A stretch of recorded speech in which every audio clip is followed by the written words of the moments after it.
किसी normal video के लिए शायद मेरी ये वेशभूषा आपको नॉर्मल ना लग रही हो।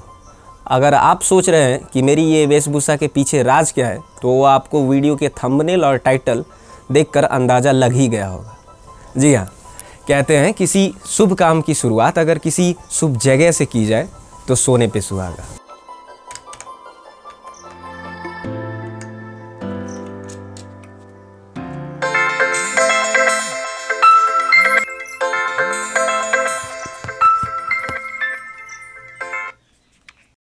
हेलो, हाँ मैंने चेक तो किया, मैं देख रहा हूँ कोई टिकट्स तो है ही नहीं। हाँ हाँ हाँ, मैं सुन पा रहा हूँ। क्या तत्काल? हाँ फिर तो 700 के 1000 लगेंगे और क्या। ठीक है।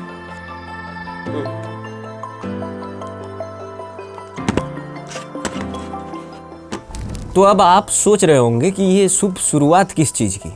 जी हाँ, तो ये शुभ शुरुआत है मेरे नए जर्नी की। जी हाँ, इस जर्नी की शुरुआत आज से लगभग 4 साल पहले ही हो चुकी है, जिसके बारे में हम आपसे बात करेंगे किसी और वीडियो में विस्तार से। फिलहाल आप इस वीडियो में बने रहिए।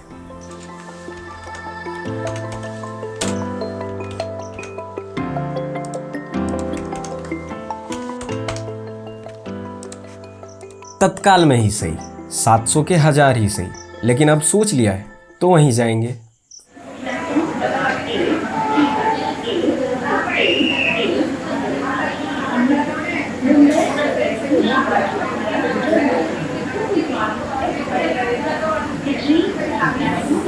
ऑलमोस्ट हर जर्नी की शुरुआत संभवतः एक रेलवे स्टेशन से ही होती है, तो फिर हम अलग थोड़ी हैं। और ट्रेन में बैठते ही अगर को पैसेंजर्स फैमिली फील वाली मिल जाए तो ट्रेन में लंगर और दी कपिल शर्मा शो सबकी व्यवस्था हो जाती है। हाँ, हम भी वंदे मातरम बोलकर अपनी यात्रा की शुरुआत करते हैं और अगली सुबह हमारी आंख खुलती है एक ऐसे शहर में जहां सड़कों पर वाहनों के साथ साथ आपको रेत का राजा कहा जाने वाला ऊंट का भी सौगात मिल जाएगा।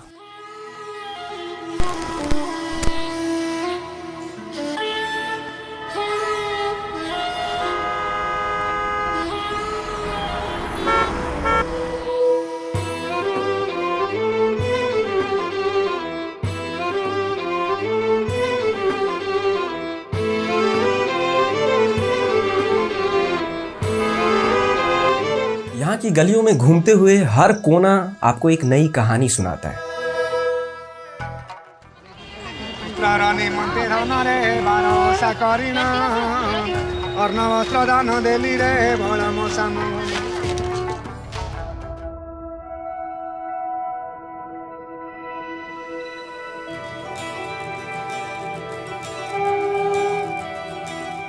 जी हाँ, यह एक ऐसा शहर है जहाँ हर उम्र वर्ग के लिए कुछ न कुछ है, जहाँ बच्चे आपको खेलते हुए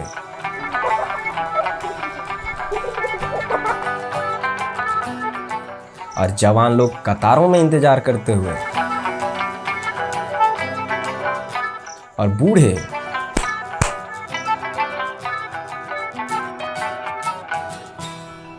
अगर आप समझते हैं कि ताली क्यों दी जा रही, फिर तो आप समझदार हैं ही। अब ये सब देखते देखते मैं ये भूल जाता हूँ कि ये तपती गर्मी का महीना है और हमारे सूर्यदेव रोज नए नए रिकॉर्ड्स बना रहे हैं। गर्मी से बेहाल हम जल्दी से होटल की तलाश करने लगते हैं और इसके लिए हमें ज्यादा मशक्कत नहीं करनी पड़ती। तो ये है हमारा आशियाना अगले 3 दिनों के लिए। इस जलती तपती गर्मी में लॉबी में पहुंचते ही मैंने सुकून की सांस ली। एम्बियंस अच्छा था, इसलिए थोड़ा चिल करने के बाद फिर अपने रूम में चला गया।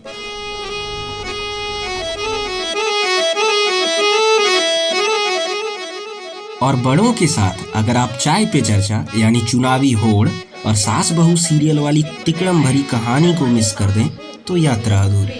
अयोध्या में रामनवमी के मौके पर भव्य जन्मोत्सव मनाया जा रहा है और इस जन्मोत्सव की हर एक प्रक्रिया अविस्मरणीय रहने वाली है, जिसे आप कभी नहीं भूल पाएंगे। और थोड़ा रिलैक्स करने के बाद मैं निकल जाता हूँ यहाँ की पूरी बीच को एक्सपीरियंस करने।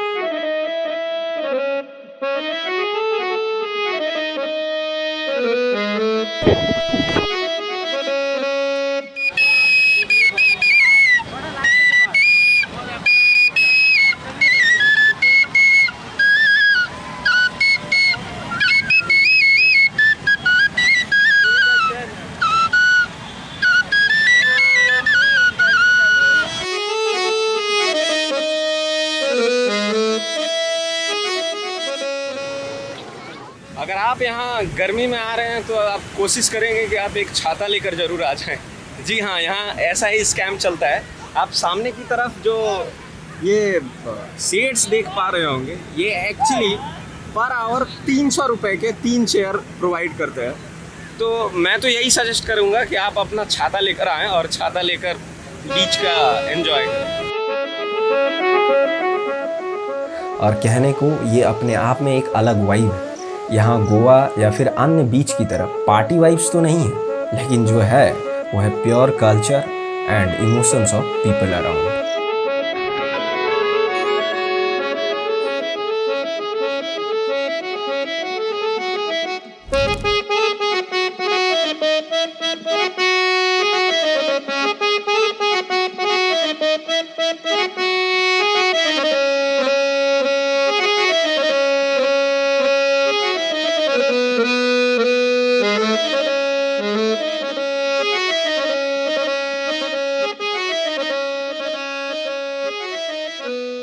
बीच से वापस आने के बाद लंच वगैरह करके थोड़ा चिल करके रूम वापस आकर दिन भर की थकान मिटाने के बाद वी डिसाइडेड टू विजिट गुप्त वृंदावन। पुरी के फेमस स्वर्ग द्वार से यहाँ ऑटो से आने में आपको हार्डली 20 मिनट का समय लगेगा। जी हाँ, श्री गौर विहार आश्रम के नाम से प्रसिद्ध इस जगह को गुप्त वृंदावन के नाम से भी जाना जाता है।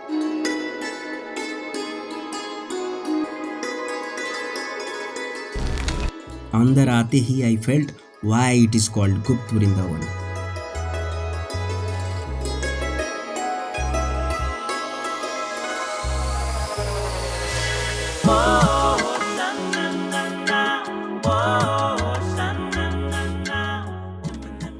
यहाँ श्री कृष्ण के अनेक अवतार वाली प्रतिमा और उनकी लीला का रूपांतरण करता हुआ सभी तरह की प्रतिमाएं अवस्थित हैं जो दर्शनीय हैं। और अगर आप शहर की शोर शराबों से थोड़ी दूरी बनाना चाहते हैं तो आप यहाँ पर होने वाले भजन कीर्तन में भी भाग ले सकते हैं। यहाँ आकर भगवान श्री जगन्नाथ के दर्शन करना हमारी प्राथमिकता थी, क्योंकि मंदिर प्रांगण में कैमरास और स्मार्टफोन्स अलाउड नहीं है, इसीलिए मैंने बाहर से ही इनकी अलौकिक उपस्थिति को अपने कैमरे में कैद किया।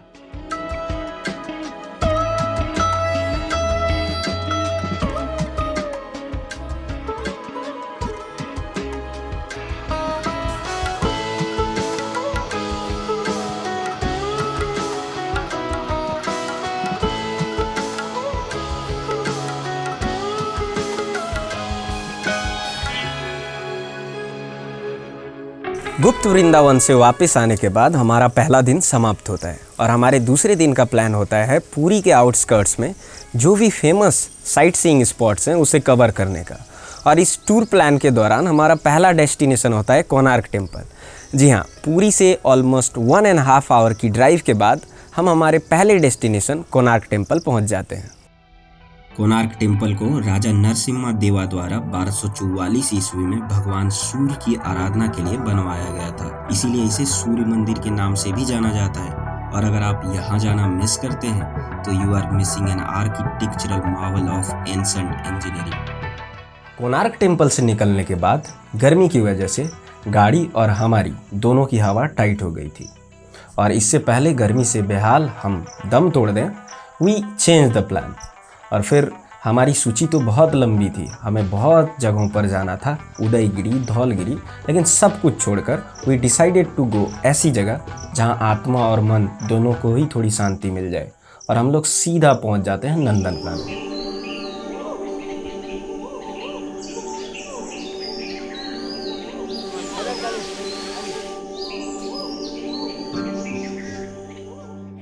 नंदनकानन जो है 1960 में स्टार्ट हुआ था।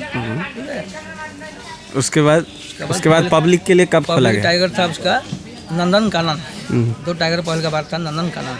नंदनकानन नाम कैसे पड़ा? नंदन मतलब नंदन क्या होता है? जंगल होता है। नंदन बच्चा और कानन मतलब जंगल। अच्छा, इसके बारे में नंदनकानन रखा हुआ। अच्छा, 1960 में ओपनिंग हुआ था। अच्छा, ओके। और यहाँ पे क्या क्या ये फेमस है आपका व्हाइट टाइगर के बारे में? व्हाइट टाइगर यहाँ का नंदनकानन फेमस है व्हाइट टाइगर। व्हाइट टाइगर है आपका, लेपर्ड है और शिपांजी, वनमनु, सानाकुंडा, किंग कोबरा फेमस है इसमें ना। व्हाइट टाइगर जो है ना इसमें फेमस है चिड़ियाखाना का।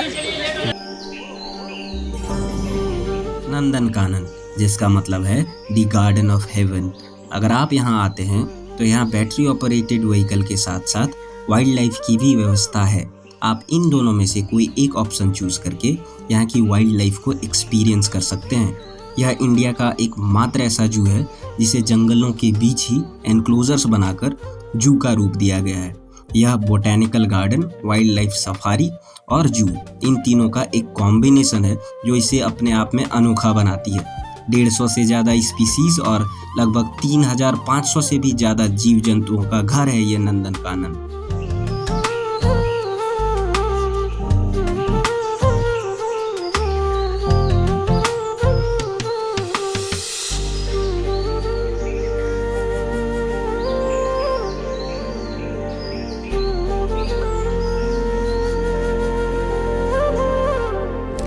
भाग दौड़ की ज़िंदगी से 2 दिन की शांति के बाद अब फाइनली वो समय आ गया था जब हमें वापस घर लौटना था और एक अंतिम बार समुद्र किनारे जाकर शुष्क हवाओं को महसूस करने के बाद हम वापस रवाना हो जाते हैं अपने घर के लिए।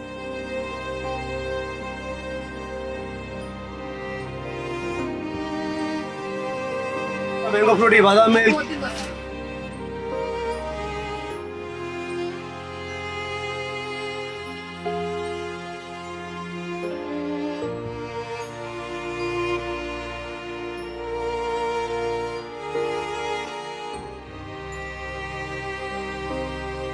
तो यही था मेरा पूरी टूर का पूरा एक्सपीरियंस। और अगर आप पूरी टूर पर जाना चाहते हैं तो मेरी राय होगी कि आप गर्मी के मौसम में वहाँ जाना अवॉइड करें, क्योंकि गर्मी बेहिसाब होती है। और ये मेरे इस चैनल का पहला वीडियो है जो कि मैं लगभग 3 साल बाद बना रहा हूँ। और पहले वीडियो में थोड़ा एडजस्ट कर लीजिएगा, बाकी वक्त के साथ तो सब ठीक हो ही जाता है। और वीडियो अगर पसंद आई हो तो लाइक, शेयर एंड आगे तो बोलना नहीं है, आप समझदार हैं।